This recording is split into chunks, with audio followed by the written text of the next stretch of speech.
I want to turn now, though, to Facebook, which you may have heard has thrown the book at several prominent people it says are dangerous individuals. Those individuals include people accused of hate speech, anti-Semitism, white supremacism, anti-Muslim, racism and misogynistic rhetoric. Yair Cohen is solicitor for Cohen Davies, specialising in social media law, author of The Net is Clothing. The Net isn't clothing. The Net is Closing. Birth of the E-Police. Yair, thanks very much for joining us. What do you think of Facebook's action here? I think it is very difficult to justify this action by Facebook, and I'd be the last person to condone anti-Semitism. I think there is an increasing commonality between the left wing and the right wing, particularly the extreme ends. And one thing that came up in the introduction was anti-Semitism, which is one of the thickest common threads that link those two extremes. And it seems that Facebook is only acting in relation to right-wing extremism, which kind of makes the left-wing extremism feel fairly good about their own anti-Semitism remarks. So I think there should be some sort of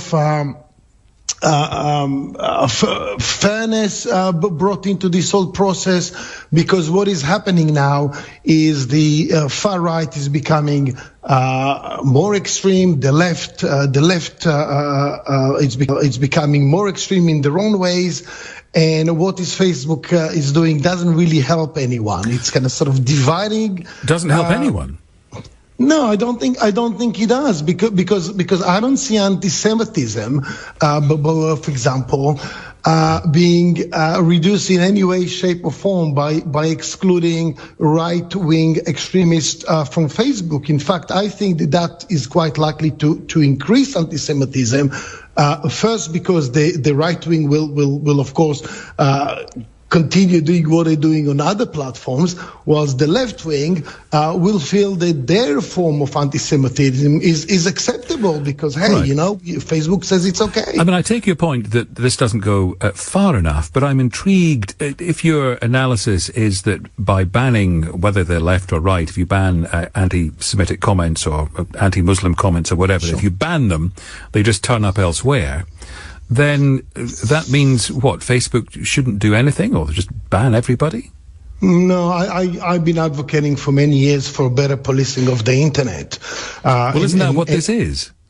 Well, half policing is far worse than no policing, or in other words, selective justice or selective policing is much worse than no policing at all. So how far should they have gone? I think there should be, the starting point is Facebook is very well known to be on one end of the spectrum. It is a left-wing organization. Facebook has admitted to that. Oh, of course.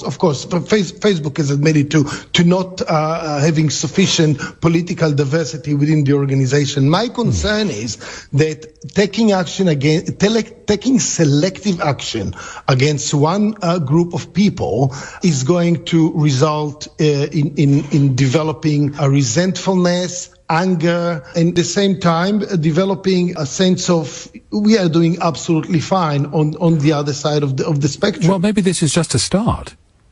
It is not, unfortunately, because it is a consistent approach by Facebook. I'll give you another example. If we're talking about self-harm, we've been doing a lot of work here in relation to anti-vaccine propaganda, which is, of course, a terrible thing that is happening, particularly in India. And you have children are dying, not being vaccinated. Terrible thing. Now, those anti-vaccine propagandas are being not just allowed to go on Facebook, but they are being promoted by Facebook, because Facebook is having sponsored links to all those extremists to advocate to those poor people that they shouldn't be vaccinating the children. Right, so how does Facebook do the job better? Or to look at your book title, The Net is Closing, Birth of the E-Police, how is the internet policed more effectively?